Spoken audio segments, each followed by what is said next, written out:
Bonjour tout le monde, mon nom est Raphaël et on va parler de Big Brother Célébrité saison 2.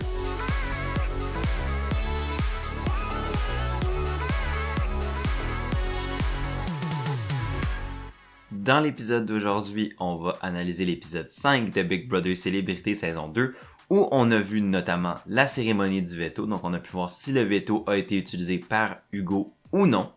Et si il est utilisé, de voir qui va être la personne qui va être remplacée sur le bloc des nominations en vue de l'élimination dimanche. Ça a été un épisode fort intéressant parce qu'on a aussi vu beaucoup des connexions qui commençaient à se créer dans la maison, des loyautés où les gens étaient, autres que les deux grosses alliances qu'on a vu se former à date. J'ai vraiment trouvé que c'est un épisode très intéressant pour voir un peu plus, de manière plus complexe, la construction de la maison. Puis j'ai l'impression que le show commence à placer ses pions en vue du patronat de la semaine prochaine. Donc de voir un petit peu où les gens, qu'est-ce que les gens pensent de qui, où est-ce que les gens pensent que les loyautés vont aller. J'ai trouvé ça vraiment intéressant puis rafraîchissant. Donc j'ai très hâte de disséquer ça avec vous et on va commencer ça maintenant. L'épisode va commencer avec la grande vedette de la semaine, donc Michel, qu'on a vu parler pratiquement à tous les épisodes et de longtemps. Là, elle nous mentionne que elle se sent protégée pour la semaine prochaine. Et c'est un peu le travail qu'on a vu qu'elle a fait tout au long de la semaine, c'est de créer différentes alliances pour se protéger en vue de la prochaine compétition du patron de la maison. Donc, pour Michel, il y a 3 scénarios possibles et je vais les résumer ici. Le premier scénario, c'est qu'une fille remporte le patronat de la maison et dans cette optique-là, elle serait protégée si on suit la logique d'une alliance de filles qui se tiendrait solide. La deuxième option, ça serait que Martin Vachon devienne patron et que là, je pense que c'est probablement son allié le plus proche à date. Et donc, Martin la nominerait évidemment clairement pas, mais aussi ferait en sorte qu'elle pourrait solidifier l'alliance des humoristes, l'alliance qu'elle appelle les Avengers avec elle, Martin, Marc-Antoine et Hugo. Et ça la permettrait d'être comme au milieu des différentes alliances qui commencent à se créer encore. Et la troisième option, ce serait qu'un des mecs comiques remporte, donc soit Carl ou Eddie, parce que Martin, même s'il fait partie des mecs comiques, je pense qu'elle a une plus grande confiance en Martin. Donc si Carl ou Eddie remportent le veto, ça lui dérangerait pas. Le patronat, ça lui dérangerait pas. Par contre, il y a quelques risques de plus parce qu'on voit déjà Eddie et Carl tenter d'aller chercher des gens d'ailleurs pour les rajouter à l'alliance. Puis là, ça fait peur à Michel parce que là, ça fait en sorte que les gens pourraient comparer leurs cartes puis se rendre compte qu'il y a quelque chose qui marche pas. Puis là, se rendre compte que c'est en effet Michel qui joue au milieu de tout le monde. Et là, ça viendrait briser sa game. Donc, il y a plusieurs scénarios positifs potentiels pour Michel. Je pense qu'elle a finalement bien construit sa semaine. Les risques sont toutefois pas encore complètement mitigés. Il va vraiment falloir qu'elle calme son jeu la semaine prochaine. C'est primordial. Sinon, c'est clair qu'elle va avoir une cible énorme sur le dos. Et donc, elle s'en est bien sortie à date. Elle peut bien s'en sortir pour la suite, mais il y a encore des dangers. On a vu une courte scène qui montre Valérie Carpentier avoir une des premières discussions stratégiques de la saison pour elle. Et ça a mal viré. La discussion était une discussion en 3 entre elle, Éléonore et Michel. Et la discussion tourne autour de est-ce que le plan de backdoor cette semaine est encore bon? Est-ce que Hugo allait réellement utiliser son veto ou non? Et dans cette discussion-là, Valérie a émis la possibilité que ça serait peut-être bon pour les filles de sacrifier une d'entre elles pour s'acheter la loyauté des gars. Honnêtement, ça aurait pas été complètement fou si c'était pas que la semaine était trop avancée.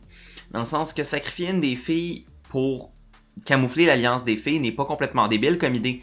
Mais je pense que là, c'est que ça fait tellement longtemps que le plan de « Ok, les filles on se tient ensemble » est mis en place, que le fait que Valérie émet cette possibilité-là, fait en sorte que c'est comme si elle démontrait encore un doute quant à la loyauté de toutes les filles. Puis ça a fait capoter Michel qui, et je vais citer mes notes parce que j'ai vraiment aimé comment je l'ai écrit quand j'écoutais l'épisode. Elle y a rentré dedans avec la douceur d'un tongue cut rock enrobé de papier bulle. Fait qu'elle y a rentré dedans, mais avec quand même un peu de retenue. Mais en gros, elle a dit non, tu penses pas de même, je commence à être tanné, je veux pas rien savoir de ça. J'ai de la misère à blâmer Valérie parce que c'était pas nécessairement débile comme idée, mais c'est juste son timing est extrêmement mauvais.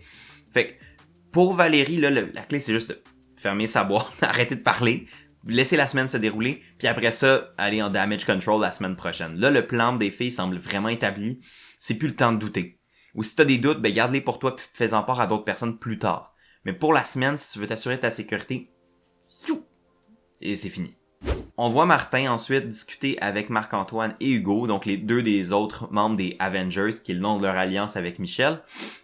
le point qui ressort de cette conversation-là, c'est qu'il faut absolument que un de ces 3 gars-là remporte le patron la semaine prochaine, parce qu'ils ont vraiment une crainte que l'alliance des filles soit une vraie alliance qui pourrait durer sur le long terme. Puis je pense que c'est réellement une possibilité.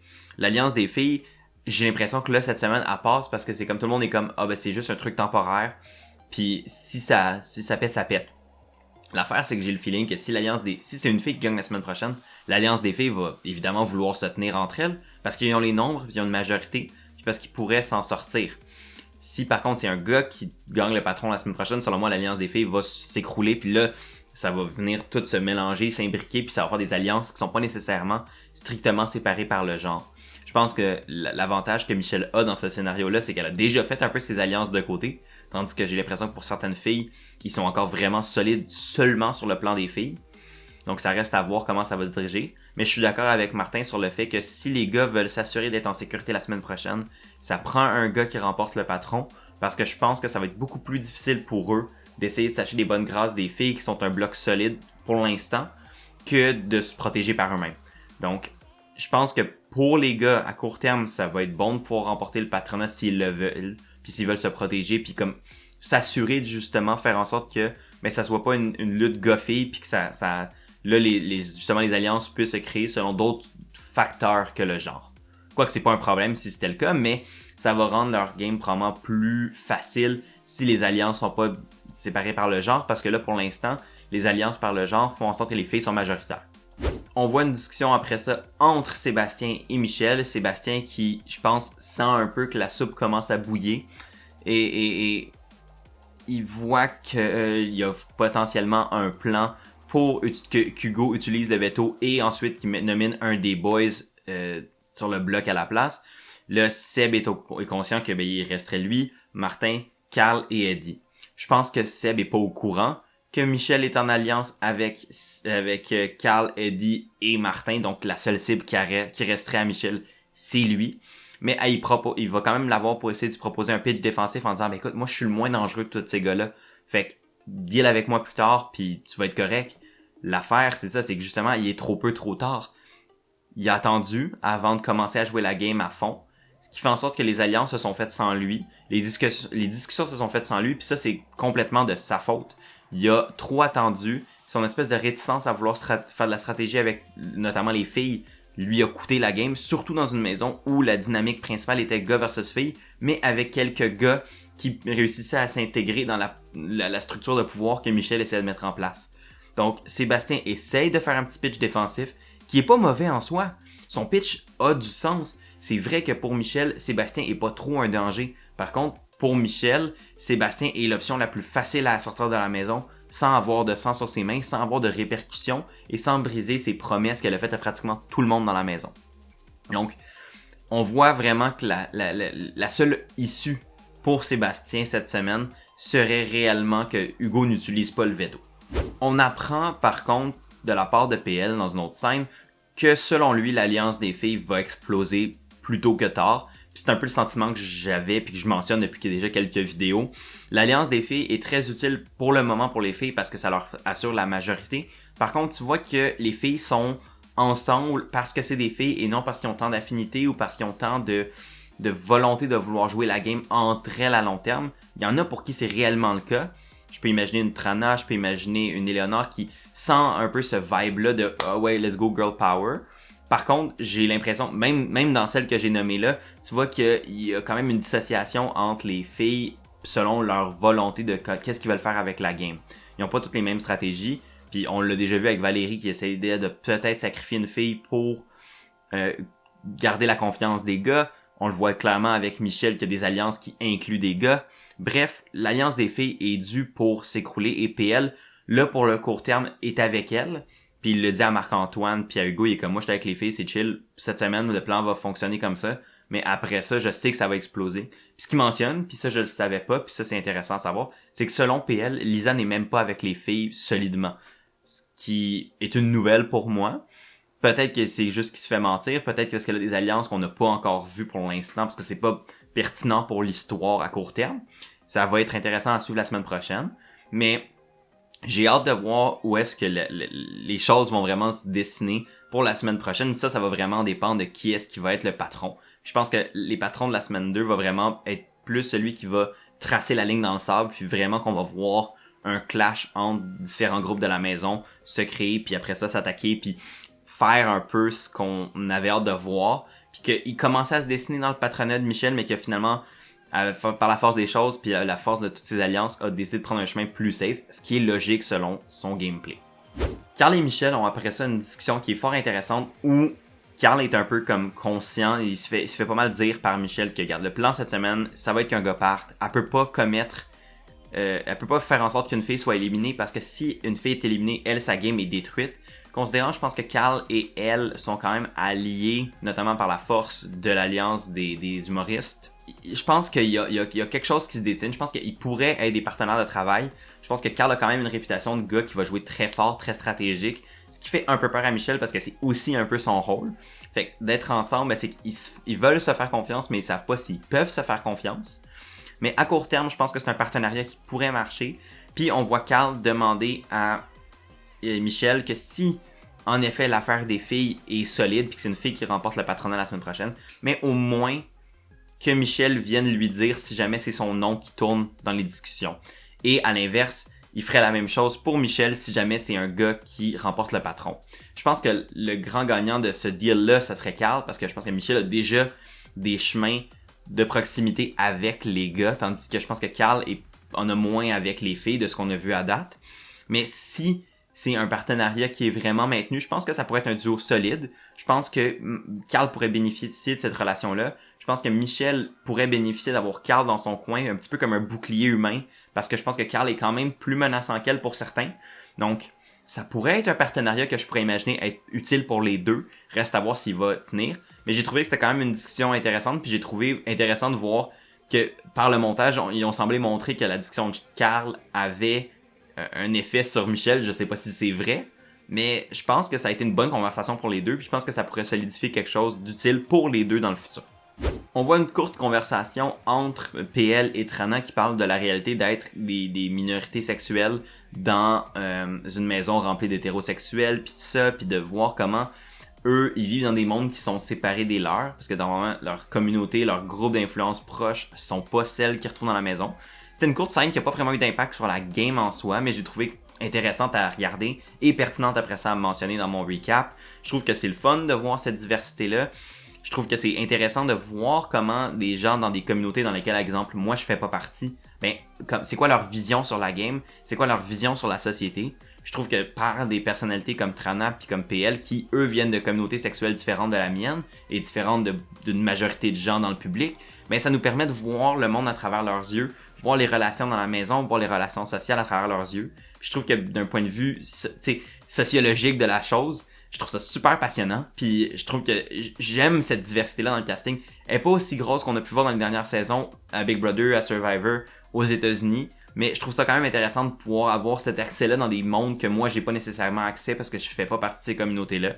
Donc j'ai vraiment trouvé ça intéressant, puis j'espère qu'on va avoir d'autres scènes de même qui vont nous montrer un peu c'est quoi les différences dans les visions de PL, dans les visions de Trana, par rapport aux dynamiques dans la maison, en tant que personnalités qui viennent de communautés qui sont pas les miennes. Marc-Antoine, dans une autre scène, nous montre être quand même assez plus fin stratégiquement qu'il nous le laissait paraître.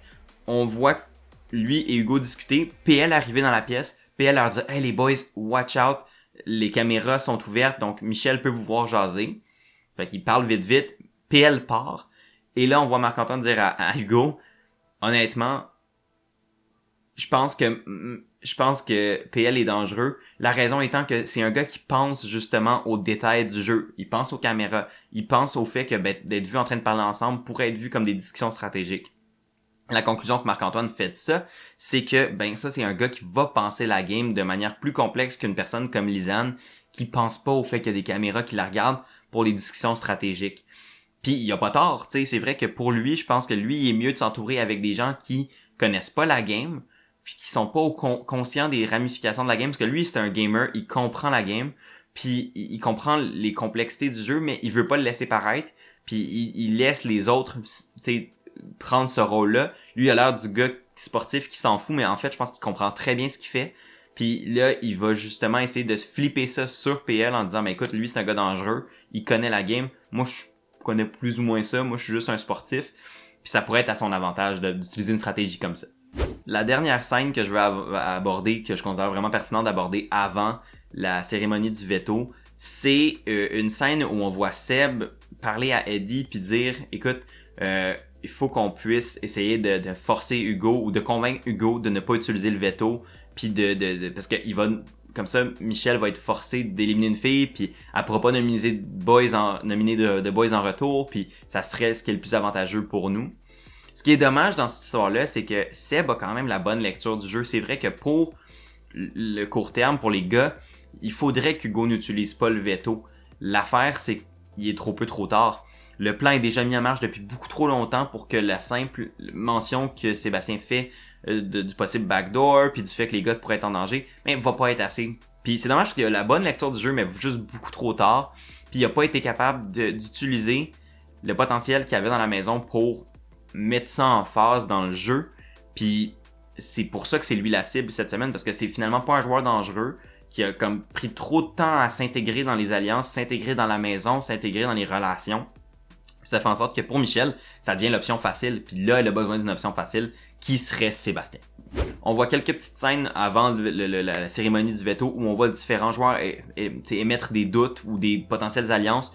On voit Trana et Sébastien dire que Martin est dangereux parce qu'il connaît énormément la game, et c'est vrai. Moi, je pense que Martin connaît Big Brother, connaît Survivor, connaît ces genres de jeux-là. Il sait dans quoi il s'embarque. Par contre, là, Martin va vraiment falloir qu'il fasse attention à sa cible. J'ai l'impression la seule affaire que Martin fait de pas correct à date, que je remarque, c'est qu'il a pas l'air de manager son niveau de danger. Je pense que lui, il pense qu'il passe sous le radar, mais je sais pas si c'est réellement le cas. Donc, il va falloir qu'il fasse attention à son niveau de danger.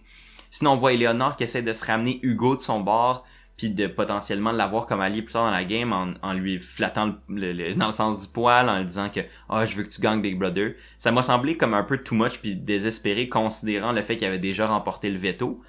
Fait que c'est plus comme « Ah, ben tu me dis ça parce que tu veux que j'utilise le veto pour toi ». Mais en même temps, je pense que pour Eleanor, avoir Hugo de son bord pourrait être une bonne chose. Mais encore une fois, est-ce que c'est trop peu, trop tard? C'est ça que je sais pas encore, mais il y a une possibilité que ça le soit. Finalement, ça nous amène à la cérémonie du veto, et on voyait tout au long de l'épisode, puis même depuis un jour à peu près, c'est quoi la direction que cette semaine-là allait prendre.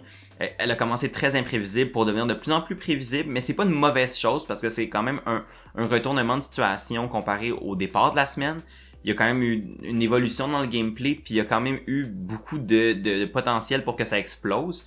Fait que le fait que là, on se doute de qu'est-ce qui va se passer est pas nécessairement une mauvaise chose.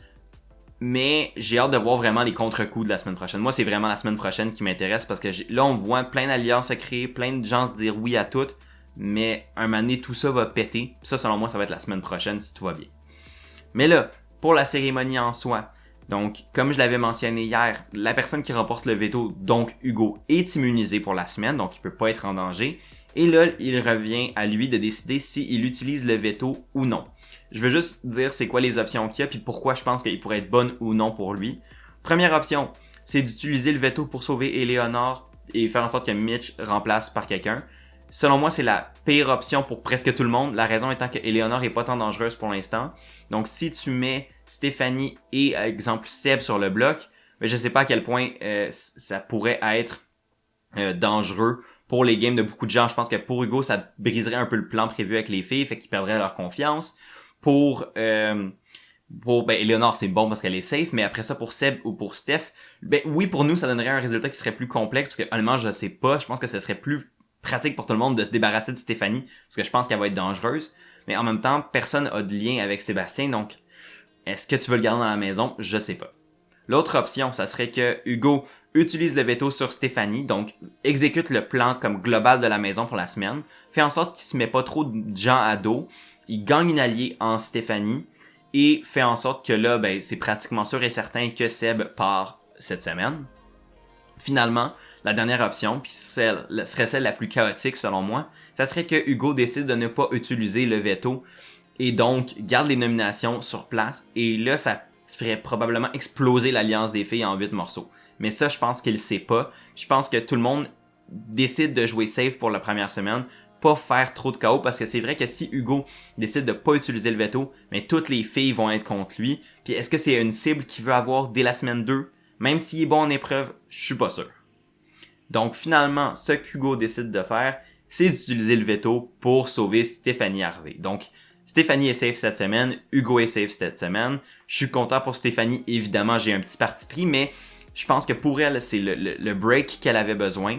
Là, ce qu'il faut pour Stéphanie, c'est qu'elle utilise cette opportunité-là de rester en vie cette semaine pour solidifier ses alliances avec les gens, solidifier une relation avec Hugo, solidifier sa relation avec les filles, solidifier des relations avec d'autres gens dans la maison avec qui elle avait peut-être des affinités, juste pour faire en sorte que la semaine prochaine, elle soit safe et qu'elle puisse justement là, construire sa position dans la maison pour se rendre loin dans la game. Parce que je pense qu'elle a du potentiel assez joué, c'est une gamer, elle a fait une grosse erreur cette semaine, elle a appris de cette erreur-là, j'ose espérer, et là, elle va pouvoir performer plus loin dans la game.